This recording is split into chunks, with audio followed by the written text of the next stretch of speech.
Hello, it's Rebecca from Precious Pages Papercraft, and today I'm sharing a layout for Peartree Cutfiles, so this video classes as an advertisement.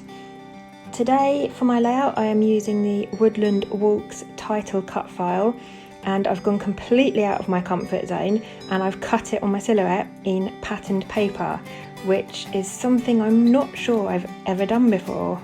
I'm trying to think now, maybe once or twice, but it's certainly not something I do often. So I've cut it on the B side of the Over the Rainbow paper, which is from the CVS Daydream collection. And it's like a dark brown sort of wood grain almost effect on it. So I thought it was perfect for my Woodland Walks layout. And I'm backing my toadstool.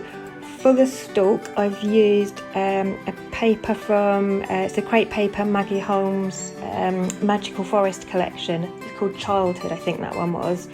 And then for the top of my toadstool I'm using another paper from the Cocoa Vanilla Studio Daydream collection that's called Sunshower. And as you'll see in a minute, I've actually cut the toadstool multiple times. So on my layout I have 3 toadstools and I've backed them all in the same way. For this layout, as you've seen, I am using the cut file just to draw around the shape I want to fill onto the patterned paper, and then just trimming it out, and I'm sticking it on with my glue pen. And I've backed the rest of the file, to the letters, with a paper from the Pinkfresh Studio Days of Splendor collection. That's called Simply Magical. And I love that paper. It's just a complete sheet of leaves in different autumnal colours, and it's absolutely beautiful. So I've used it for the rest of my file, and what I've done with the letters is I've actually used foam pads behind the cut file so that the cut file sits raised slightly from the patterned paper. And I've also done something else I don't normally do, which is I've kept the centre of the letters in, so the O's and the D's. I haven't trimmed the middle out. I thought about it and I kept looking at it, and I actually decided I really liked the effect of it with the centres still in, so I left them in for this one. I wanted to create a mixed media background for my layout today, so I've pulled out some distress ink pads in various shades of green. I've got 4 in total that I use for this layout. So I've got evergreen bough, pine needles, peeled paint and bundled sage, and I just use the packaging technique and just smush a bit of ink onto the layout. I don't add a lot of water at all. I didn't really want my background to be completely washed with colour. I wanted it to look quite patchy with a lot of white space shining through it. I didn't want to completely saturate it with colour, so I'm using the tiniest amount of water, and I really love the effect that gives. And I'm just putting the ink behind where my cut file will sit, my additional toadstools, and then as you can see I'm going to put my photos over to the left there. Then just coming back in with a bit more ink down the bottom, that's just going to sit underneath where the word walks will sit on my layout. There wasn't a lot of colour down there, so just coming back in with those colours and adding a bit in. And then I dry this off in between each layer. I dry it off with my heat gun. I quite often dry the front and the back with a heat gun just to try and prevent the page from warping too much. And then I come in with the same 4 shades of ink and just add some splatters. So just mix some water with the ink on a bit of packaging and use a paintbrush just to add my splatters in. Go quite crazy with them because the more the merrier. And then again I'm just going to dry that off with my heat gun.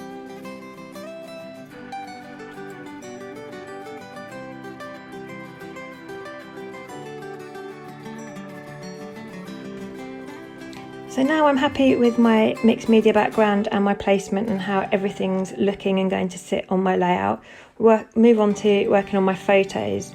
I've got 2 photos. These are of my little boy. A couple of days ago we went up to Rushmere Country Park after I picked him up from preschool and went for a walk through the woods, and it's one of his favourite things to do, and it had rained literally non-stop for about a week.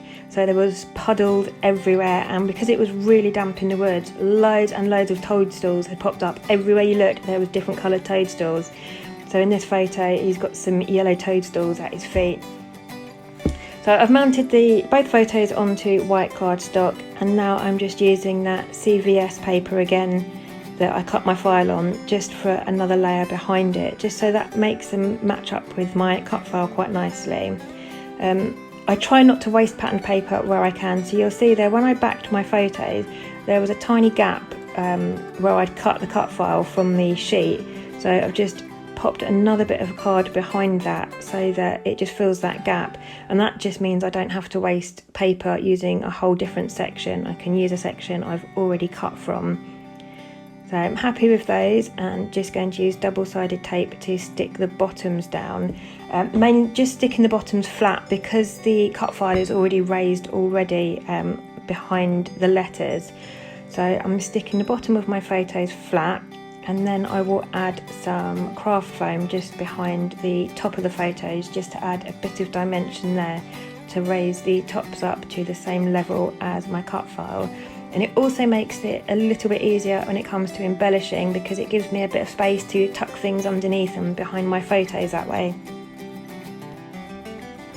I'm using just a normal tacky PVA glue to stick my cut file down. So glue on the top, and then on the word walks I've used some tiny foam dots. I think those are Hobbycraft ones. They're quite small, so they fit nicely behind each letter. And I've also stuck them on the top of my toadstool as well to raise that up to the same level, just setting that in place. And then I will do the same thing with my extra 2 toadstools. So I'll stick the bottoms flat and then raise the tops up on foam pads.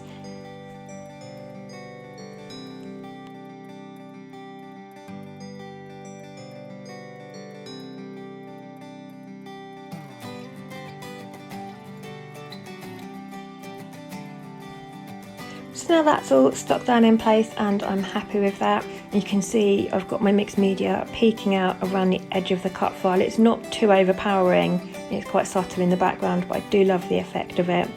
So now I can move on to embellishing my layouts. So I've reached for my Pinkfresh Studio Days of Splendor ephemera pack. This is the cardstock ephemera, this pack.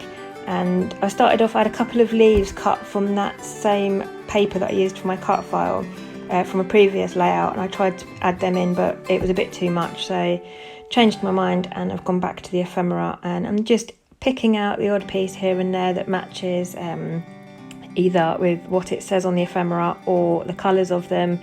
So I've got a couple of frames at the top above my photos.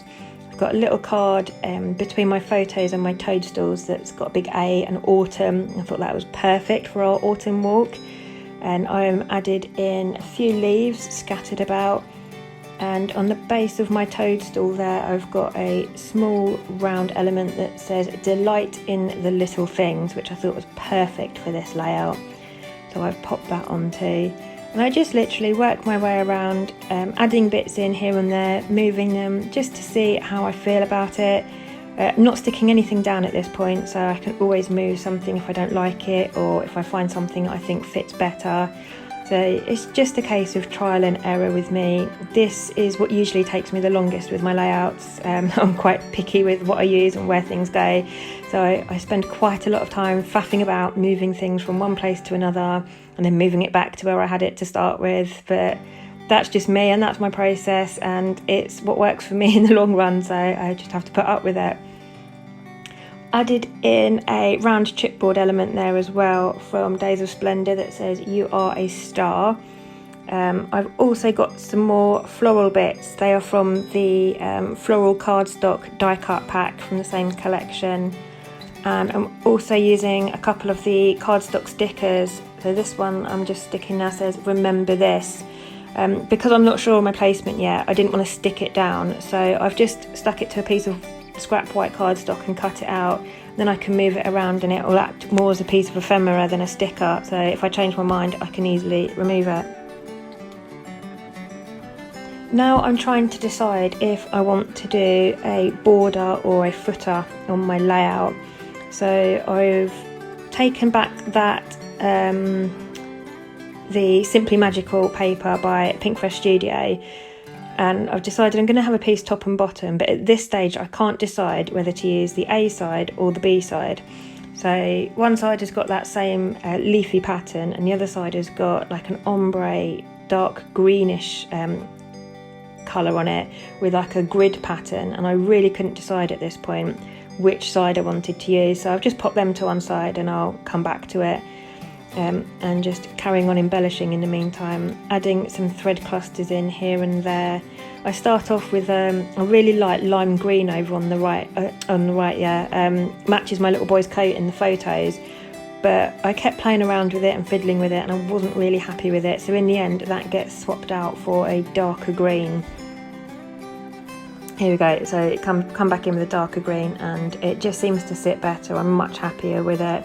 I think the lime green was almost a bit too fluorescent for this layout. Even though it matched his coat, it just looked a bit out of place on the page, so much happier with the dark green. So just sticking that in place, because my thread clusters are something I usually don't get right first time. I have to do them 2 or 3 times before I'm happy, so once I am happy with it, I try and get it stuck down as quickly as I can so that they don't move and get messed up. I'm adding another smaller thread cluster behind that little chipboard element there.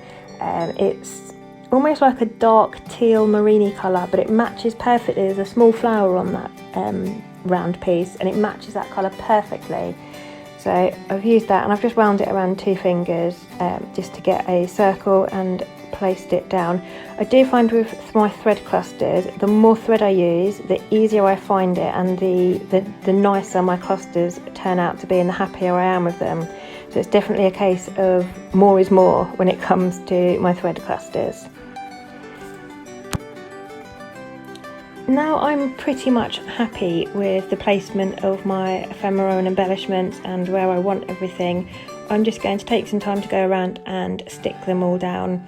So some of them I stick just using tacky glue and others I raise up on foam pads.